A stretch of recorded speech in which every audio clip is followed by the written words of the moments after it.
Yang saya hormati Tuan Rumah Bu Kepsek SD 16, yang saya hormati Bapak Ibu-ibu ya, Kepala Sekolah-Sekolah Penggerak Angkatan kedua, yang saya hormati Bapak Ibu, para bendahara, para operator Sekolah Penggerak Angkatan 2. Alhamdulillahirrahmanirrahim. Assalatu wassalamu ala asyrafil anbiya'i wal mursalin wa ala alihi wa sahbihi ajma'in. Allahumma shalli ala sayyidina Muhammad wa ala sayyidina Muhammad.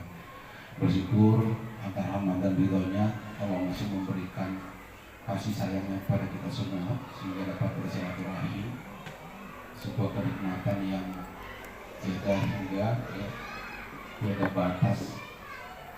Karena sesungguhnya dengan saat inilah kita dapat bersilaturahim, ya, dapat meningkatkan kompetensi kita sebagai hamba-hamba. Tetapi pada akhirnya semua yang kita lakukan adalah tetap mengharapkan ini menjadi rahmat dan ridha dari Allah Subhanahu wa Ta'ala. Bapak Ibu hormati, mohon maaf karena hari ini pada juga ini Bapak Ibu Pak Kadis habis berbagi, beliau berada di Bangkok. Kami juga harus mewakili ke pengawas ya, dan alhamdulillah ini sempat kami hadir bersama Bapak Ibu untuk kegiatan ini. Tapi dengan tidak mengurangi rasa hormat kami, mudah-mudahan yang disiarkan ya. Tetapi ada hal yang penting yang kami sampaikan. Pertama, Desember kemarin di 2022 di Aruna Senggigi Hotel kami melakukan evaluasi terhadap Bapak Ibu bahwa masih banyak di setiap kabupaten, terutama 2 kabupaten ya, kalau nggak salah Bima sama Lombok Timur, proses berjalannya PSB masih sendiri-sendiri ya. Ini terjadi.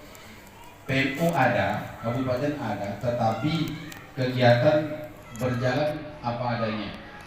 Masih banyak kepala sekolah yang merasa bingung berkoordinasi dengan siapa. Kami juga memberikan masukan juga kepada BPMP, ya, begitu juga kepada BGP.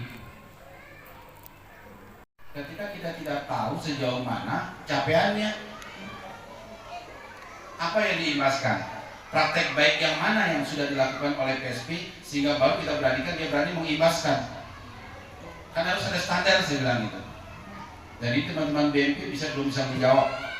Maka kami sepakat kemarin itu untuk 2023 standarisasi terhadap program yang dilakukan oleh PSP itu jelas indikatornya. Nah, untuk indikator-indikator itulah yang kita berharap ada koordinasi yang terbangun antara SIA sebagai pelaksana dengan kami sebagai PMO. Ya, PMO ini penanggung jawabnya kebetulan saya sebagai penanggung jawab di kabupaten, ya, tentu harus mampu mengevaluasi. Sehingga kemarin saya todong, mohon maaf nih Bu Kepsek, saya todong mana fasilitatornya dari BPMP, saya bilang gitu. Jangan sampai itu menjadi evaluasi mereka, tetapi tidak memberikan masukan buat kami dinas. Sampai nutup toleng kami, ya, evaluasi katanya apa, sementara kami membutuhkan itu, ya, input mereka, ya, untuk bagaimana kita berproses. Ya. Nah, ini harapan kami, sehingga nanti kita berharap nanti forum ya PSP Angkatan 2 ini sekali ya, siapa yang akan mengundang silakan, materinya apa, agar ini bisa sekali full ya, full semua PSP-nya diundang ya, apakah termasuk kepala sekolahnya saja atau yang lain, yang jelas kita butuh full agar kita dapat berbagi tentang informasi-informasi evaluasi, termasuk beberapa program-program yang harus kita lanjutkan. Di antaranya ya, komunitas, selain komunitas-komunitas pemanfaatan yang ada di eksternal ya, KKG atau komunitas PSP ya, ada komunitas yang diwajibkan saat ini yang harus bergerak, karena dia ternyata 70% ini memberikan dampak positif daripada komunitas di luar. Mana dia? Komunitas dalam sekolah. Ya, komunitas dalam sekolah. Dan kita berharap nanti Kabupaten Sumbawa tidak hanya PSP, tetapi fokus kita menjadi modelnya nanti adalah di PSP. Kita akan mewajibkan sekabupaten, baik dari TK, SD, SMP, ya, akan membuat komunitas dalam sekolahnya. Entah apa judulnya, ya. Karena kalau di luar itu bisa jadi misalnya kayak KKG, K3S, ya, atau antar PSP seperti ini. Ini komunitas namanya kan. Tetapi dia akan memberi support 20%. Output outcome yang bagus, maka konsep mendapatkan input itu harus benar. Ya. Input tidak boleh berdasarkan keinginan, ya, tetapi input berdasarkan kebutuhan. Bagaimana mengetahui bahwa itu kebutuhan, ya, bisa menjadi skala prioritas? Maka kita harus berdasarkan data, ya. Tidak bisa kemudian Bapak Ibu berangkat ke pasar, ya, bawa kebutuhan akan rumah tangga atau dapur, ya, ada uang 100.000, kemudian Bapak Ibu berangkat saja begitu saja.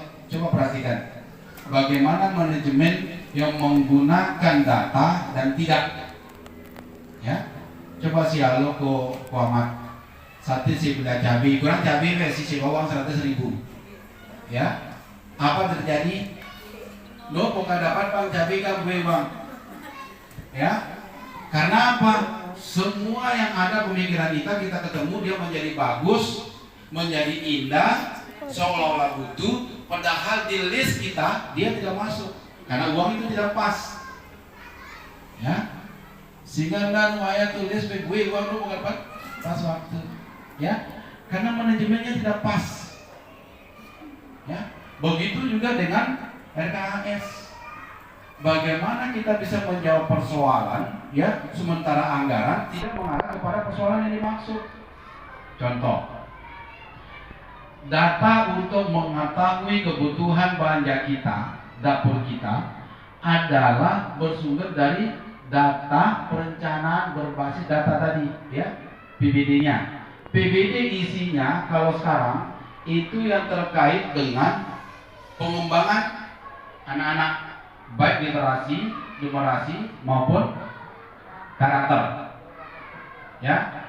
Semua ini, ya, yang diambil dari rapor pendidikan itu ada mengarah ke 8 standar dulu, ya. Dari 8 standar di kurikulum Merdeka dibagi 8 dan dibagi dari 5 dimensi posisinya, ya. Nah, inilah yang saya maksud. Kalau datanya tidak tepat, tidak pas, ya, maka menjawabnya pasti tidak jawab, tidak tepat dan tidak pas. Contoh, mohon maaf saya karena sama kami menganalisa di dinas. Coba saya sekelompok, saya guna, saya belengke dengan bos. Coba pas ini data saya bilang itu. Coba saya presentasi saat ini saya tobatnya sebenarnya. Semua saya berlogika. Coba buka data dari semua sekolah saya bilang itu mana yang paling tinggi intervensi penganggaran dana bos. Buka, saya kata paling tinggi Bu, sarana. Karena buka EDS-nya, ya, atau buka PMP-nya saya bilang itu. Mana yang paling tinggi? Ternyata sarana sudah bintang 4. Amerika bintang 4, posisi penangkan sudah bagus. Kemudian kita mensupport dengan anggaran lagi dengan bintang 4 menjadi bintang 5, sementara ketimpangan yang paling rendah adalah pada posisi pembelajaran 3. Ini tidak disupport. Lamen saya bingung kenapa peningkatan mutu di SMP itu lebih cepat. Untuk ada aplikasi saya buka, ya, dari sekian soal Kabupaten Sumbawa itu dilemahannya di mana? Rata-rata saya buka di umum. Kali saya bedah, saya panggil semua guru yang ujian ini, kita bedah dia di mata pelajaran itu soal yang mana paling lemah, paling kuat. Trennya sumbernya dari mana? Dan itu yang menjadi program di MGMP, sehingga alhamdulillah untuk tahun berikutnya ini bisa keluar dari masalahnya, ya. Nah, ini harapan saya Bapak Ibu agar tidak menjadi sia-sia, stuck, ya, per sistem bukan saja untuk membahas sehingga nanti output dan outcome-nya bisa terukur, ya. Itu harapan kita.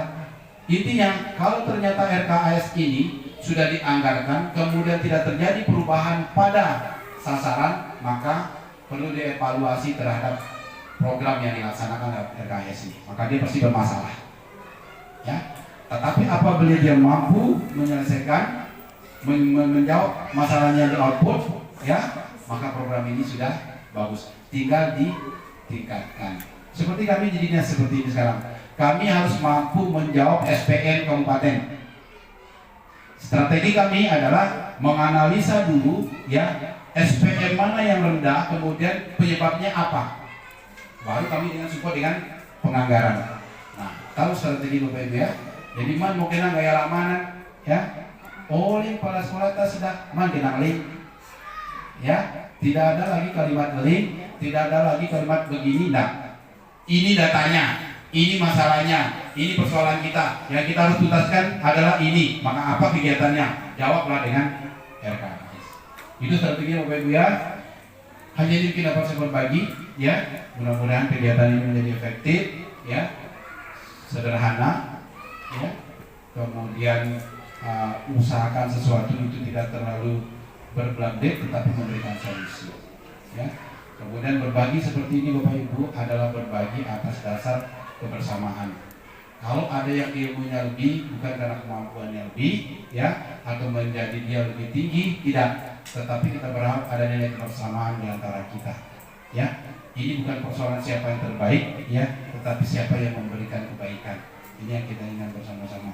PSP Angkatan 2 kami berharap tetap menjadi yang terbaik, ya, untuk memberikan Sumbawa dan NTB, kemudian bisa memberikan hal-hal positif, ya, untuk kita bersama-sama sehingga ini menjadi contoh buat Kabupaten Sumbawa. Saya pikir itu yang dapat kami sampaikan. Terima kasih.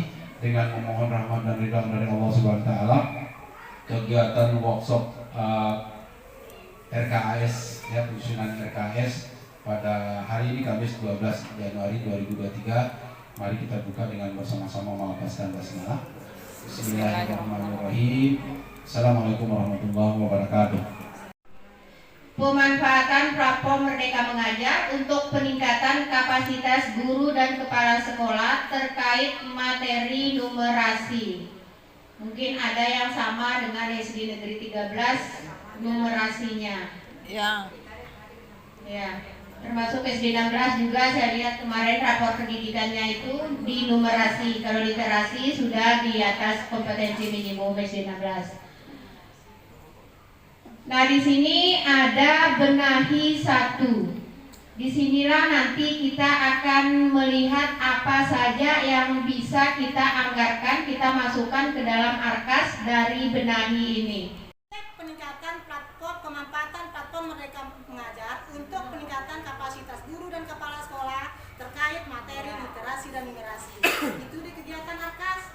Kemudian di penjelasan kegiatan, guru dan kepala sekolah mengunduh dan menggunakan platform Merdeka Mengajar secara rutin untuk meningkatkan kompetensi sesuai dengan kebutuhannya. Kemudian deskripsi kegiatan, di situ ada honor narasumber. Jumlah 1 orang, satuan orang per hari, saya tulis harga satuan 700. Kenapa? Saya mengikuti yang ada di Arkas kabupaten kita. Sehingga saya sempat oleh fasilitator 700 ya, iya itu yang ada di Arkas. Saya melakukan seperti itu.